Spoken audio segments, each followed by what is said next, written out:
I never chose to be a poet. It all started with the sounds, the dreams, the vision, the interactions with nature. And only then I realized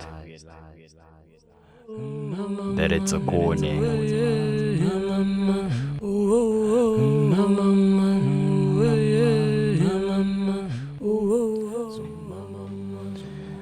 This is Heavylines, and I'll be breaking down Mixed Emotions for you.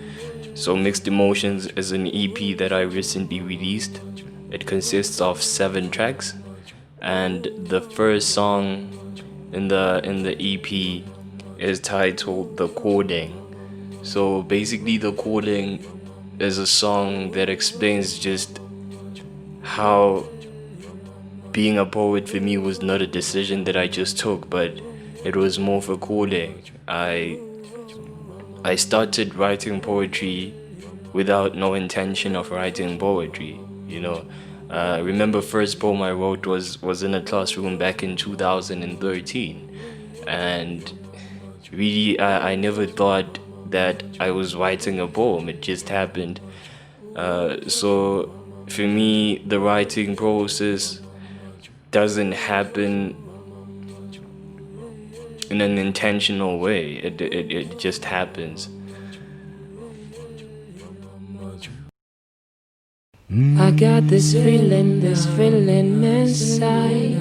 I don't know why I'm feeling this way, but all I know, this feeling is great. And every time I look into your eye, I got this feeling. So the second song on the EP is titled "Feeling," and the chorus to this song I wrote it back in 2014, where it's a guy who's falling in love and he doesn't understand what love is, but he's really loving the feeling, at the same time. And the poem in the song was written very recently. The name of the poem, or the title of the poem, was Ngvumede. So Ngvumede is just a guy asking a lady to allow him, to occupy her mind, to occupy her heart. And there's a line in the poem that says, "Cupid is a DJ. He played the perfect mix when he played these two heartbeats together." So it just symbolizes how our hearts are in sync, or how we were just meant to be. So really, like, feeling is a song of me expressing the feeling of love, because in most cases we are seen as angry people. As poets, people feel like we only have sad poems, or angry poems. So this was more of me expressing the loving side of my poetry. And every time I look into your eye. Do you know who you are? You know who you are. And do you know who I am? Do you know who I am? And do you know who we are? And do you know who we are? You gotta find yourself. You gotta find yourself. And do you know who you are? You know who you are. And Track number 3 is titled "Digging Deep." Wrote this poem back in 2015, and it raises a very important question. Do you know who you are? It's very important for you to know who you are, and you can only do that if you spend so much time introspecting. You can only do that if you go back to your roots and understand where you come from. And only then you'll be able to appreciate, the beauty of nature, and also the ugly things that are there in life. And one thing that I've learned in life is that, the most precious lessons are the lessons that you learn very hard. Lessons that come very easily, I feel like people tend to take for granted. But the ones that you learn in the hard way, you get to hold on to those lessons. So when I wrote this poem, I wanted people to really start appreciating themselves, you know, to see the beauty that surrounds them. But in order for you to see that, you have to see the internal beauty first. You get it?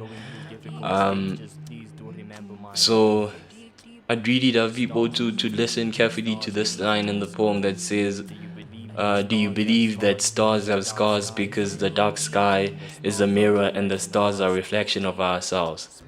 You know, this line basically says that you have the potential to shine even in your darkest days. And then it goes on to say that you are refusing to be a puppet, so you cut the strings and make guitars out of them so the gifted can sing and the poets can shape the world with their words. So this line basically tells you that you shouldn't allow yourself to be controlled by other people, but to actually be the person that you are meant to be by making your own decisions that are not influenced by other people. So digging deep, it's just me asking people to be themselves and to get to know themselves. In and out of love, I dig deeper.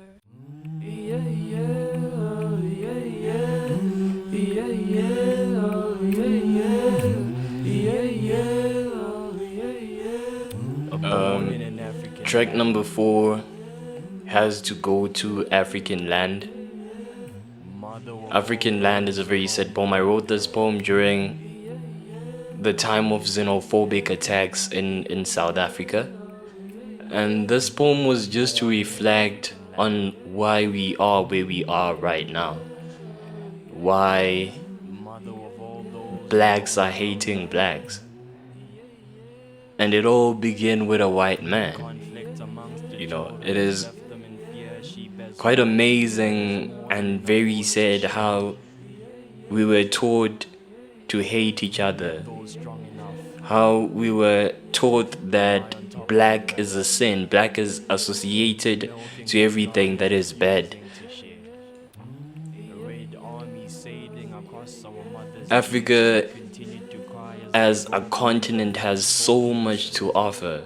You know, it is very rich also in natural resources, and you find it very strange that as much as it is so rich with everything, but it is a poor continent.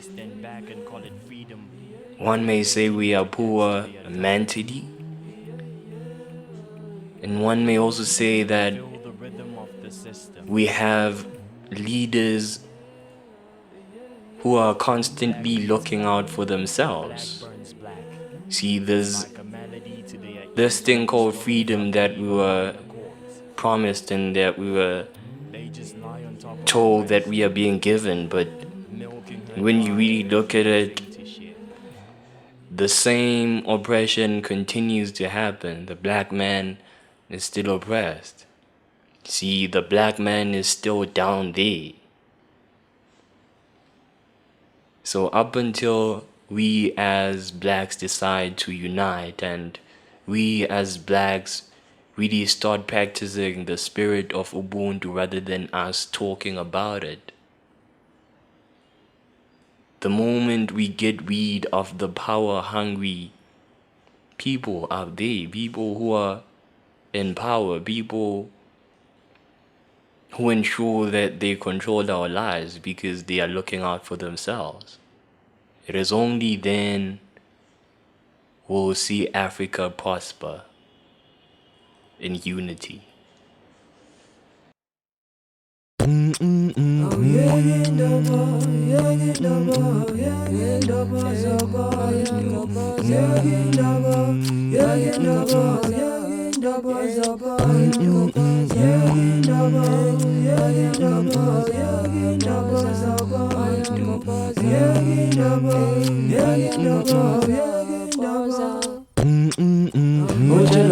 Hello, next thing it's a war. Everybody lying on the floor. Kanti why you yenza so? Aye, uyasiqabanisa. Hey, you like a tumor, you spreading rumors. Eba yaktuma, ujala, next thing it's a war. Everybody lying on the floor, and the warriors are sore.